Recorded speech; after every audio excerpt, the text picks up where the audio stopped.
everyone, welcome to the Ubisoft Forward post-show. My name is Yusuf McGeed, and this is Assassin's Creed Valhalla. We're going to take a deep dive into about 30 minutes of gameplay, and we're joined by a very special guest here. Hey everyone, this is Philippe Bergeron, otherwise known as Fizz. I am the quest director on Assassin's Creed Valhalla. So Fizz, we're setting up here for what looks like an epic encounter. Tell us exactly what's going on here. Yeah, so here we're midway through the quest that we're showing for UB Forward. Here we're looking at the assault of Burg Castle. So these are big moments that usually sort of culminate at the end of the story. And so here Eivor, our Viking raider, is taking a group of raiders and Fyrds into Burg Castle to go and take down Rued and his clan. So who exactly is Rued, and why does Eivor sort of want to pick a fight with him? Basically, Rued comes into play about halfway through this story arc, where at the beginning of the arc, this is something that happens before, Rued basically caused a lot of turmoil within the territory, and Oswald, who's the sort of elderman to inherit this territory, needs your help to take him down. Oswald having just been defeated in a previous quest, and so here this is revenge, but also accomplishing your ultimate goal. So Fizz, as you're talking, we're seeing some of the combat of Valhalla. Can you tell us a little bit about the changes to combat this time around? We wanted to basically add a lot of new mechanics to it. So we added like some dual wielding for the player, like a stun system in there. And we really needed to do this to sort of portray that sort of the brutality that comes with being a Viking in this day and age. So it sort of fits into that, the time and the character.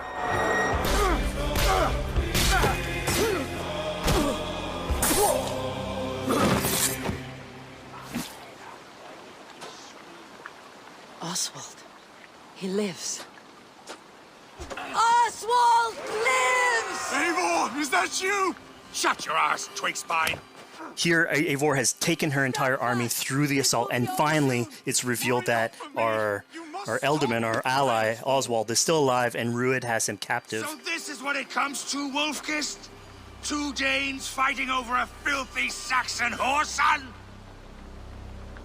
If this swine is your prize, come and get him!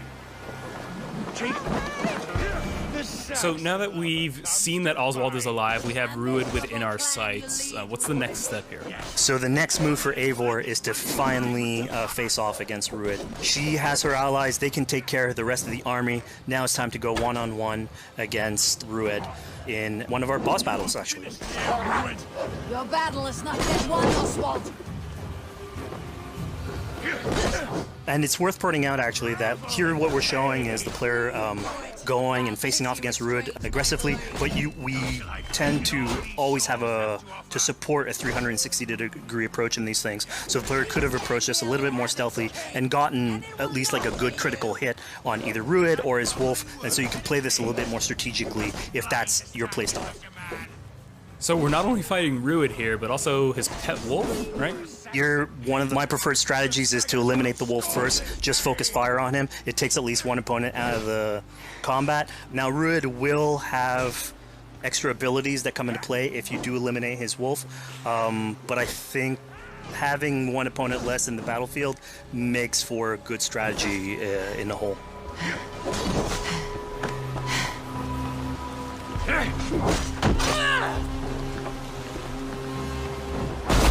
Your efforts. Only the cold dark of Niflheim awaits you. Valhalla is my destiny. That fate will not be met today. Why doesn't they should be roomed, Wolfkist? Made thralls, not treated as equals. We are better than this. Than all of them. Do not drag me down to the sewage you wallow in. Why does a Dane fight tooth and nail for a Saxon? You'd throw in with these wastrels? These arrogant swine? Eivor, no! He should be tried before God, a lawful assembly. Alright, so we've defeated Rued, we've freed Oswald. What comes next? Oswald, in this case, prefers for Rued to be kept alive, and so you basically have to choose, are you going to go against his wishes or stay true to your nature? So we have this choice to make, but before we get into that, I want to rewind a little bit because we just did this big, grand assault, but Eivor couldn't have done it alone.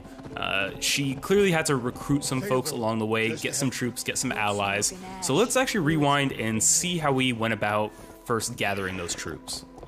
Right. So when coming up to an assault, it's a game of numbers. Eivor can go into pretty much any location and be a stealthy Viking, eliminating some of the assets, which ultimately would be a strategy. You can do that, and you'll have some of the ingredients or of the assets there that will have been sabotaged, but you still need an army. So here what we're seeing is Eivor going around the countryside and raising what we call a fyrd, which is the men and the women of the territory who come up and fight in the name of a king. So here Eivor is going around and trying to convince people to fight in the name of Oswald to finally take down the oppressor that is Rued. Defending East Anglia, defending you. Will you not do the same? What? Die in defense of a lost cause? Yeah, so she's really using like the image and like the leadership that Oswald had, what he meant to the people in his name. She's going to recruit these people. Pretty words, Dane. But the men of Theovard have their own battles to fight. So we're told by this Reeve that there are troops, there are allies that he could add to our cause, but first we sort of need to do him a favor, is that right?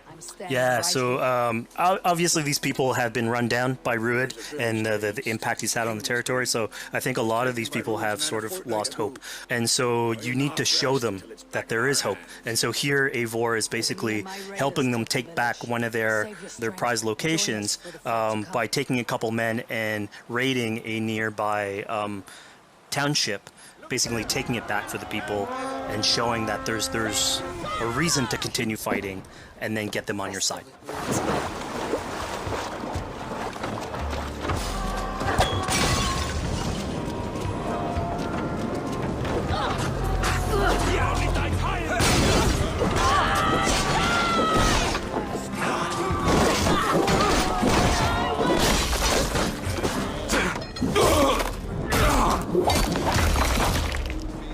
When Eivor does this, obviously you have access to a full suite of abilities. So again, the improvements that we've done to the fight system, you have some brutal axe throwing in there. You have archery or like range combat abilities in there as well.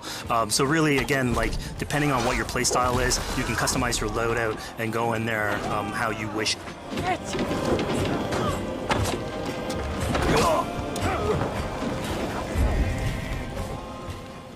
Fizz, we just saw this giant pulse go out. What exactly was that? So that is what we call the Odin sight. The Odin sight is basically our interpretation of the eagle vision from previous games, and we thought it was good to sort of bring that back. It's basically Eivor's intuition. It's how she perceives the world. When player uses that, it'll highlight basically interactive objects, like things that will bring her an advantage. So we'll have arrows, like health consumables that are in there. So it really is like a good way of sort of understanding the world and showing you like things that you can go and touch. Yeah, I mean, speaking of things we can touch, we just picked up this awesome new weapon. It's something we wanted to play with on Assassin's Creed Valhalla, where we have fewer weapons in the game, but you can invest in them more, so they become your weapon. And so depending what your preferred playstyle is or your preferred weapon type, then you can go and choose, I'm gonna fight with this weapon and invest heavily into that. Not only are we looting weapons, but we see something here called the Book of Knowledge. Can you tell us a little bit more about that? They unlock skills for the players. So here you can see the Valkyrie dive that has just been unlocked. We have these spread out throughout the world, so again, to promote exploration and discovery. As you travel through the world and you explore locations, you can find these books that will add abilities that you can go and invest in, put into your loadout, then go into the different locations or the different quests in the game and use those depending on what your playstyle is. Now we've recaptured this village, we've secured more troops for our assault. Let's jump back now and figure out what we want to do with Rued. The rightful king of East Anglia has spared your life today, and so it will be.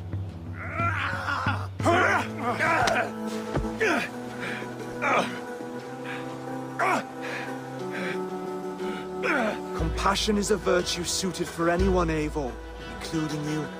Thank you. Eivor decided to let him live. Rued is really angry about that. Being a Norse Viking, being put to the death in battle is your road to Valhalla. So he was basically denied access to Valhalla in this situation. Obviously, all of these decisions come into play later on in the game, so we have very difficult decisions for the player to make. We didn't want to have easy decisions. Yeah, you know, when I was playing, I decided to listen to Oswald and spare Rued's life, but what exactly is the relationship like between Eivor and Oswald? So the relationship between Eivor and Oswald is an alliance. It's basically Eivor is surrounded by territories that initially getting into England are hostile towards her, and obviously if you want to set up a new settlement, you want to make sure that your neighbor is friendly. So here in East Anglia, Oswald is the man for the job, where putting him into a position of power would help her sort of secure her territory. So earlier on to the territory, Eivor comes in here, meets Oswald. The problems he had with Rued are sort of put to light, and going through the arc, you basically help him deal with Rued and aligning basically Danes with Saxons in one territory. So, Fizz, we've completed the assault. We've gotten our hands dirty with some combat, taken down Rued. We have this big open region of East Anglia, so before we head off to Oswald's wedding, what do you say we head out, have some fun, and see what we can get into in the open world? That sounds great. So we see a cat here with a speech bubble above it, and you best believe if you let me talk to a cat, I'm gonna talk to a cat. Yeah, these are some of our some of my favorite moments actually in the game, where we put out a whole bunch of events throughout the territory. And it sort of rewards, again, exploration, going around. It's a chance for us also to sort of showcase a different side of Eivor. A lot of the quests sort of deal more with like politics and warfare, and this shows a slightly more human nature to her. So it permits us to explore that character a little bit more. And so here, basically, like you're trying to help a kid with his cat, and ultimately get that cat to sort of join your crew as a cat raider. You just said cat raider way too casually. You're telling me I could have a cat Viking raider on my longship? That's exactly what I'm telling you. Oh my god, yes, I love it. Perfect. So yeah, as you're riding around the rivers of England, you would see a cat basically walking around your longship, keeping your Viking raiders company. You know, speaking of the Viking longship, we're seeing some of that gameplay here now. Can you talk a little bit about how that works and functions in Valhalla? Yeah, so starting out on this project, I think the Viking longship is one of the biggest images that we all have when we think about Vikings in our game. And so Vikings had this awesome design for a longship that had a very shallow hull, so it permitted them to go very far inland very quickly, and you could basically disembark Viking raiders like on pretty much any shore.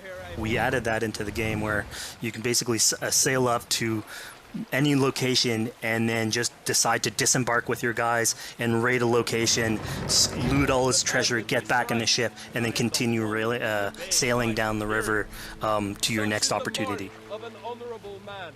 So I know past Assassin's Creed games allowed for songs and things like that to be sung on ships. Will Valhalla have a similar version of that? Yeah, so this is something we actually wanted the crew of your ship to become like your home away from home. So we added stories and songs into the ship. So basically, as the player is going around, you could decide to have your skald sort of sing a song for you as you row down the river. But you can also decide, depending on who the raiders are in your ship, to hear more about their life. So you can actually queue up stories, and they'll give you a little bit more background on who they are. So you get to know your sort of fighters as you're traveling around the world, which is a cool moment. So here we're seeing a bit of a different view. What exactly are we looking at? We had this on previous Assassins, where you would like ride on your horse, and you could pull out, have the horse sort of follow the track. We have a similar thing for the ship, where you can put up your sails. It's cruise control for the ship, so you can pull back, take in the scenery, listen to some songs or some stories, and just take it all in.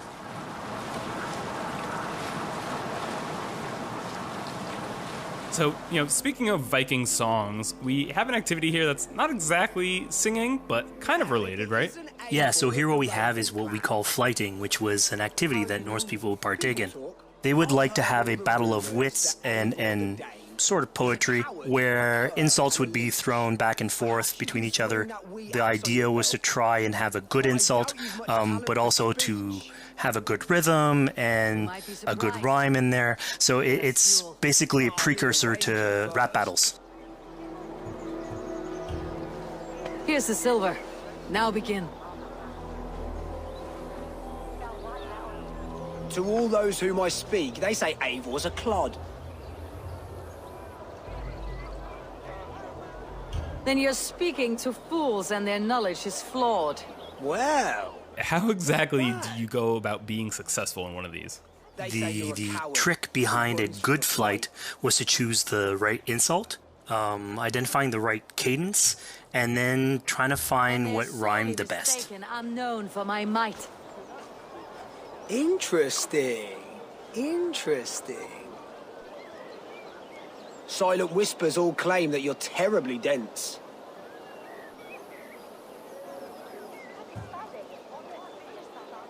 Then you've clearly misheard them. My wit is immense.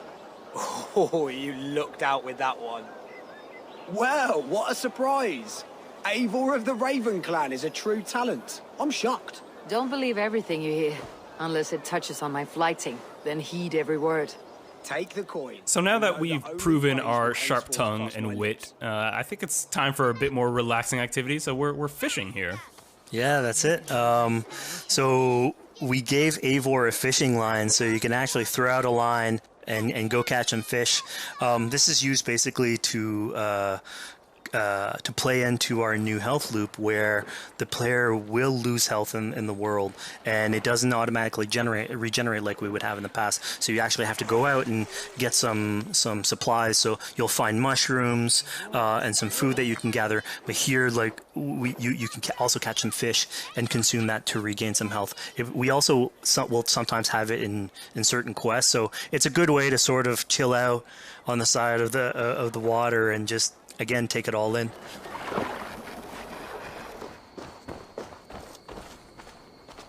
So this is what we call one of our offering altars.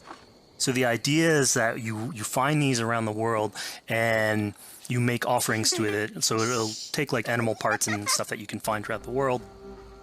Here what you're seeing though is sort of like a fancy version of it, where as you do your offering you get interrupted by some kids that basically come and steal your stuff. So it was just a way for us to sort of showcase that like the systems and the activities in the world can sort of play in with some quests and some little events. So it's our way to sort of dress up these moments and make it all fit inside the whole experience. Yeah, this seemed like a really sort of unexpected turn for what I thought was going to be kind of a simple interaction. Yeah, and it's really what we were trying to do with these events is to give another dimension to Eivor, other than just, you know, the pure rar Viking or the politician. Because you can imagine at some point that will grow old if you're always telling that version of the character. So it lets us really go into the depth of who is Eivor, what motivates her, how she can interact with the world outside of warfare and politics. Your stealth needs work. We were close. And it also showcases like a different facet of the world at the same time. It's not only Eivor. So it just widens the breadth of the stories that we can tell. So who exactly are these two children? These are kids of East Anglia. They are going through tough times with whatever Rued's been doing to the territory.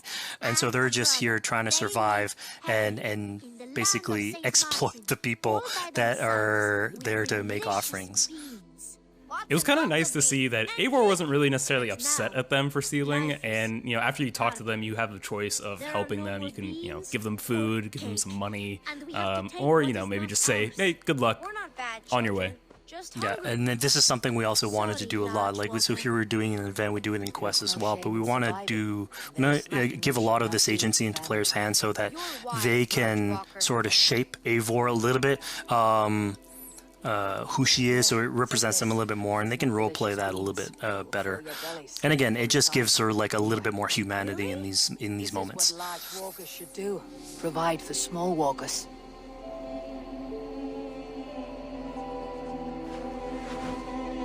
Here, large walker. A necklace. Yes, it's a St. Martin seal. You're welcome here anytime, Large Walker. You're one of us now. Visit us, okay? I will. Take care now, small green walkers. So I think AC veterans might recognize this here, but what exactly is Eivor chasing down? Yeah, so here you're seeing Eivor running down one of our tattoo images. So this is challenging the player on free run abilities, but also for fans of the series, sort of pulling at their heartstrings for some beloved features. So are we going to be able to tattoo Eivor? Yes, by collecting these tattoos, you actually bring them back to your settlement, and then you can customize different body parts, having different tattoos everywhere. So again, another form of expression, and it's sort of to represent that Viking culture. Fizz, one of my favorite things when I was just out there exploring East Anglia was coming upon a house or a building and realizing that there was a chest inside, but that there was no easy way in. And in this case, I saw all the doors were barred, but I knew that because there was a chest in there, there must have been some way to get inside. So I went around the back and, found a way in.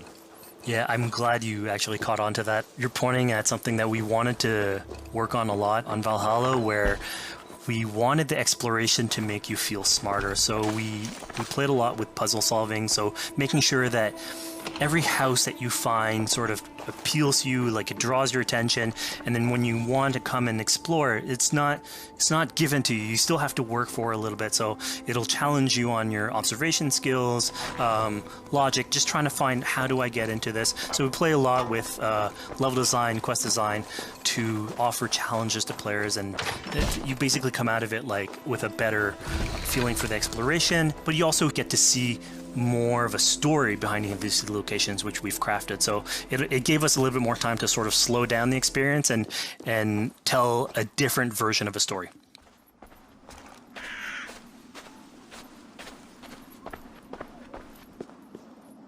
A poor victim of someone's fury.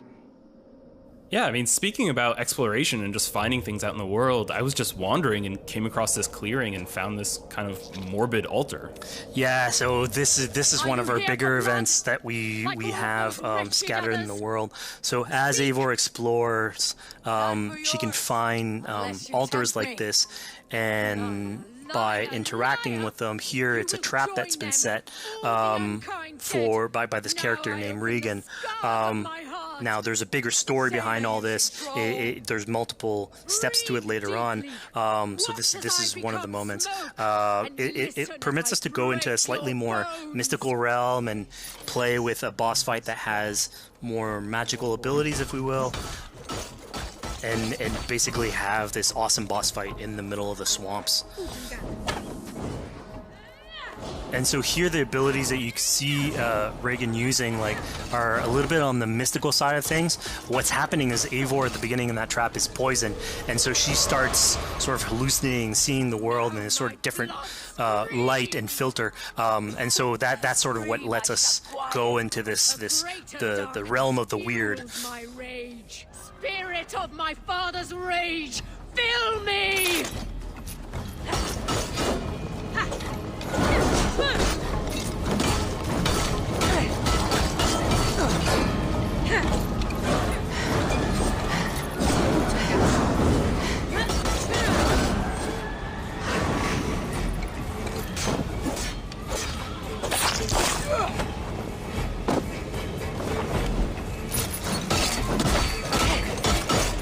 Enough is crackling and crashing.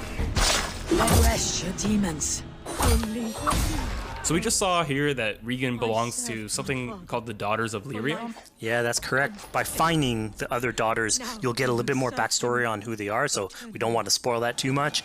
But it creates like a sort of greater story that is not on the main path in any way, but it is still very rich and adds to the lore of this world and actually plays into history. So we just had a really exciting, really intense boss battle. I think it's time for something a little bit more relaxing and calming now. Yeah, it's all about pacing yourself with the highs and the lows. So here we have a low chill moment of what we call building a cairn.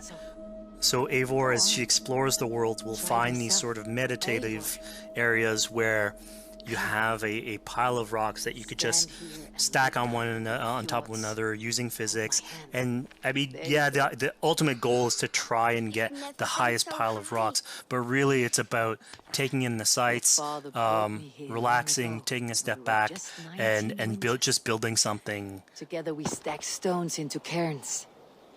These? Yes. Think of this as a test of mind and wit. Stack the cairn stones high and wide into any shape you like. I mean, you can spend as much time as you want building these things, making them as high as you want, as weird as you want. I'm sure, like, a lot of these stuff will end up on the internet, like people comparing structures. And the cool thing is that once you've built it and you decide to get out of it, it sort of stays there. And so that's yours, right? And until the moment where you come back and you want to build a new one, it's sort of cool that we were able to give that to players to express themselves. At this point in the demo, we've explored East Anglia, we've met some children, we've broken into a house, we fought a boss, we built a cairn. I think now it's finally time to go and head off to Oswald's wedding. Yeah, so this is the moment it's all been building up to. By the moment you get into the territory, it's sort of like mentioned by Oswald that he's trying to get married with his Dane lady.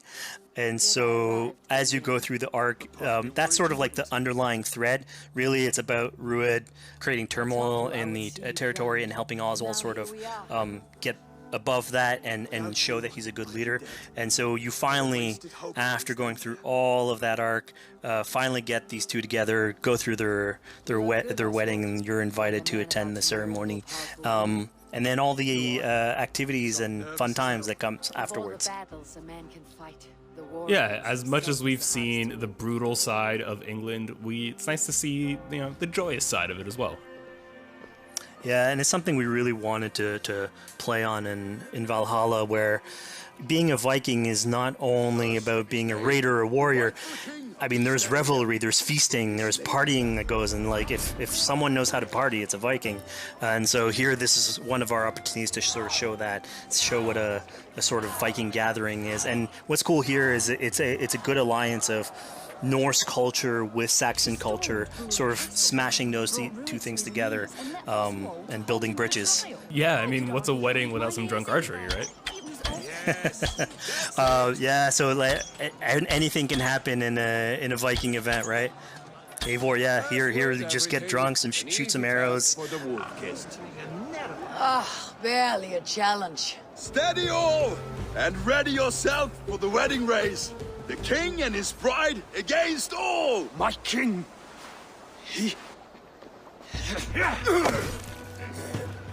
So here we see the decision I made to spare Rued came back to bite us. Yep, that's the decision you made, coming back. So as we said before, all of your decisions have consequences, and this is a big one. I challenge you. I accept. You're basically presented with the option to sort of step in for Oswald, fight the fight for him, or let him go and fight his own fight. Yeah, personally, I chose to fight myself because I thought Eivor is the type of person who likes to finish what she started. Plank by plank, and a dead king cannot keep his oaths. Let me finish this. Oswald, you gutless Arya swine! I'll slay the wolf-kissed, then hang you with your own tongue. How does this encounter with Rued differ from our previous fight with him? So at this point, you've eliminated his wolf, so it's just him. And so he's angry at this point, and so he will start using his big gun abilities like fairly earlier on in the fight. So it's way more vicious, way faster. There's less strategy. He goes literally swords blazing at you. And so this is a fight to the death.